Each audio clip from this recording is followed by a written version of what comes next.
मेरा नाम डॉक्टर नदीम सजाद राजा है। आप मेरा यूट्यूब चैनल डॉक्टर राजा नदीम सजाद ऑफिशियल देख रहे हैं। अगर आपने मेरा चैनल अभी तक सब्सक्राइब नहीं किया तो इसको सब्सक्राइब करें और घंटी के बटन को दबाएं ताकि मेरी हर नए आने वाली वीडियो आप तक पहुंचती रहे। ये दूसरा हिस्सा है मर्दाना कमज़ोरी के बारे में। मुझे उम्मीद है कि पहला हिस्सा आपने देखा होगा और उसको पसंद भी किया होगा। बहुत सारे लोग मुझे फेसबुक के ऊपर मैसेज कर रहे हैं और ख़ास तौर पर वो ये जानना चाहते हैं कि मर्दाना कमज़ोरी का इलाज क्या है।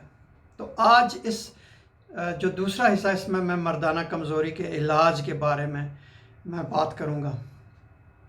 जो बुनियादी मकसद है मर्दाना कमज़ोरी के इलाज का वो ये है कि जो उज़्व तनासल में तनाव या सख्ती लाई जाए, मुख्तलिफ़ तरीके हम उन पर बात करेंगे, वो इतनी देर कायम रहे कि जिनसी अमल को मुकम्मल किया जा सके। ये उसका बुनियादी मकसद है। फिर जो इलाज होता है वो उसकी जो मर्दाना कमज़ोरी है उसकी वजह क्या है उसके मुताबिक इलाज किया जाता है। अमेरिकन यूरोलॉजिकल एसोसिएशन या American college of physician, American association of clinical endocrinologist, मुख्तलिफ जो मुस्तनद अदारे हैं या तंजीमें हैं, उन्होंने गाइडलाइंस इशू की हुई हैं और ताकि डॉक्टरों को भी और मरीज़ों को भी बताया जाए कि इसका कैसे इलाज किया जाता है। अब बात करते हैं जो बुनियादी इसमें जो बहुत अहम एक चीज़ होती है उसको कहते हैं लाइफ स्टाइल चेंजेस, कि आपने अपने रोज़मर्रा की ज़िंदगी में तब्दीलियां लेके आनी हैं। ज़ाहिर है कुछ हासिल करने के लिए आपको खोना भी पड़ता है। अगर आप सिगरेट पी रहे हैं तो आपको सिगरेट पीने बंद कर देने चाहिए।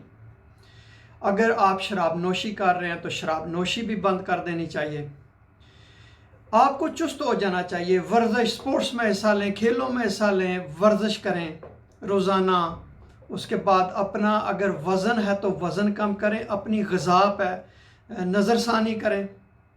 अगर आप ऐसी चिकनाई वाली चीज़ें खा रहे हैं या बड़ी मज़ेदार चीज़ें खा रहे हैं जिनमें चिकनाहट ज़्यादा होती है तो वो चीज़ें खानी भी कम कर दें।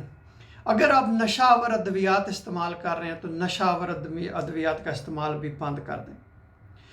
अगर आपको कोई ज़हनी तनाव है, परेशानी है, एंग्ज़ाइटी है, कोई चीज़ आपको तंग कर रही है तो आप उसका इलाज करवाएं, काउंसलिंग के लिए जाएं या उसका जो भी इलाज है उसके बारे में भी हम बात करेंगे। अगर कोई दवाएं ऐसी हैं जिनका साइड इफ़ेक्ट है जिसकी वजह से मर्दाना कमज़ोरी हो रही है, अपने डॉक्टर से मशवरा करें, वो दवाएं तब्दील करें।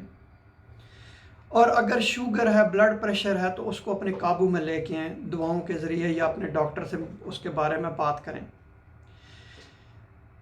अगर आप डॉक्टर से जाके मिलें उसको, आप और डॉक्टर बहस के बाद ज़ाहिर है कि वो मुख्तलिफ़ चीज़ों पर बात करेंगे।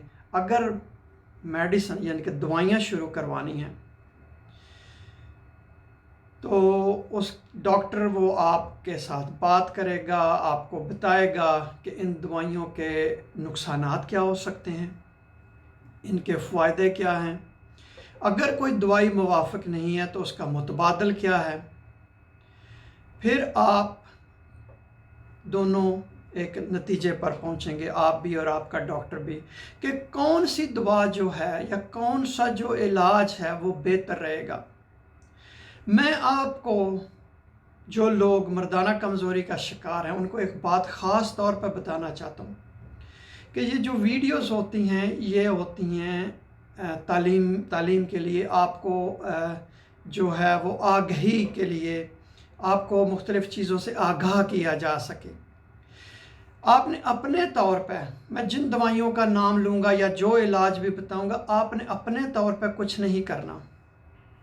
आपने अपने डॉक्टर से मशवरा करना है, क्योंकि वो डॉक्टर आपको बताएगा कि इस दवाई के साइड इफ़ेक्ट्स क्या हैं, इसका दूसरी दवाइयों के साथ कोई उसका इंटरेक्शन तो नहीं है। इंटरेक्शन का मतलब ये है कि ये आपस में کوئی ایک دوسرے کو نقصان تو نہیں پہنچاتے یا مریض کو نقصان تو نہیں پہنچاتی ہیں، یا یہ دوائیاں آپ کے لیے موزوں ہیں یا نہیں ہیں، کیونکہ اگر آپ میں پہلے ہی کوئی ایسی بیماری ہے کہ یہ دوائی لینے سے یہ دوائی خطرناک بھی ہو سکتی ہے آپ کے لیے، تو ہمیشہ ڈاکٹر کے مشورے، جو ماہر ہوتے ہیں اس میدان کے، ان کے مشورے سے آپ نے دوائی کھانی ہے۔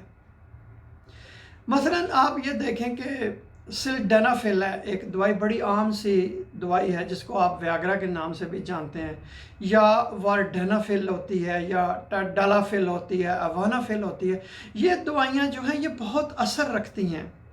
ان میں کچھ ہوتی ہیں جو فوراً اثر کرتی ہیں، کچھ ہوتی ہیں وہ ان کا اثر دیر پا تک رہتا ہے،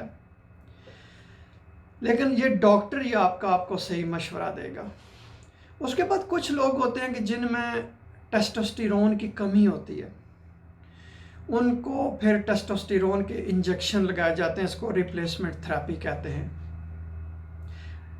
یہ دوا جو ٹیسٹوسٹیرون تھراپی ہوتی ہے یہ دوسری دواؤں کے ساتھ بھی لی جا سکتی ہے۔ اگر یہ دوائیاں کھانے سے ٹیسٹوسٹیرون سے بھی کوئی فائدہ نہ ہو، پھر جو اس کے متبادل علاج ہوتے ہیں وہ پھر آزمائے جاتے ہیں، دیکھے جاتے ہیں۔ مثلاً ایک ہوتا ہے ویکیوم ڈیوائس، اس میں یہ ایک آلہ سا ہوتا ہے، پمپ سا ہوتا ہے، تو اس پمپ کا وہ کام یہ ہوتا ہے کہ وہ پریشر سے جو خون کا بہاؤ ہوتا ہے وہ تیز کرتا ہے عضو تناسل میں، اور اس کے بعد ایک رنگ سا ہوتا ہے، پلاسٹک کا رنگ ہوتا ہے، اس کو اس کے عضو تناسل کے اوپر لگا دیا جاتا ہے تاکہ جو خون کا بہاؤ ہے وہ واپس نہ جا سکے اور اس میں وہ تناؤ رہے۔ اس میں جو ایک سب سے بڑا مسئلہ ہوتا ہے کہ جب بندہ فارغ ہوتا ہے تو وہ باہر فارغ نہیں ہوتا، کیونکہ وہ رنگ لگا ہوا ہوتا ہے، اور جو یہ رنگ ہے اس کو زیادہ سے زیادہ 30 منٹ تک لگا کے رکھنا چاہیے، ورنہ اس کا نقصان بھی ہو سکتا ہے۔ اور یہ ویکیوم ڈیوائس جو ہوتی ہے یا ویکیوم پمپ جو ہوتا ہے یہ دوسری دواؤں کے ساتھ بھی استعمال کیا جاتا ہے۔ اس کے علاوہ ایک انجیکشن بھی ہوتا ہے، انجیکشن کو کہتے ہیں ایلپروسٹاڈل، کہ وہ انجیکشن عضو تناسل میں لگایا جاتا ہے تاکہ عضو تناسل میں سختی آ سکے، تناؤ آ سکے۔ پھر جو عضو تناسل کا جو وہ پیشاب والی نالی ہوتی ہے اس کے اندر بھی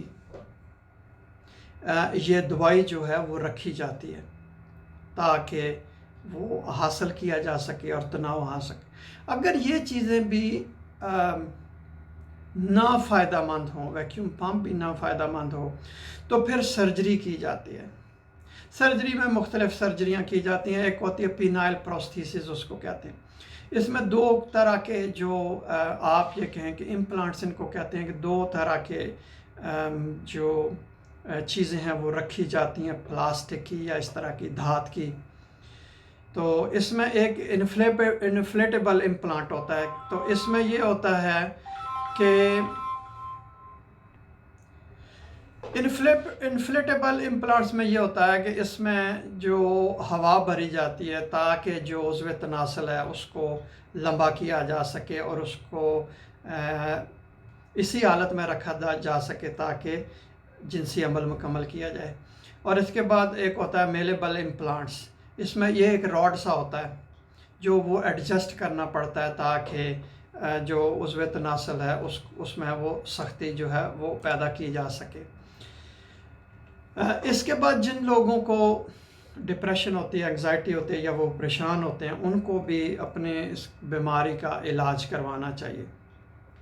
ایک اور اہم بات جو میں آپ کو بتانا چاہتا ہوں کہ ایک جو سائیڈ ایفیکٹ ہوتا ہے کہ اگر آپ ڈاکٹر کی مرضی اجازت کے بغیر یا ڈسکس کیے بغیر کوئی دوائی نہ لیں تو جو عضو تناسل ہوتا ہے اس میں اتنی سختی آ جاتی ہے، اس کو پرائپزم کہتے ہیں، کہ وہ 4-6 گھنٹے تک وہ جو ہے اس میں تناؤ رہتا ہے، سختی رہتی ہے، وہ خون رکا رہتا ہے، اور یہ میڈیکل ایمرجنسی ہوتی ہے، یہ نقصان دہ بھی ہو سکتی ہے۔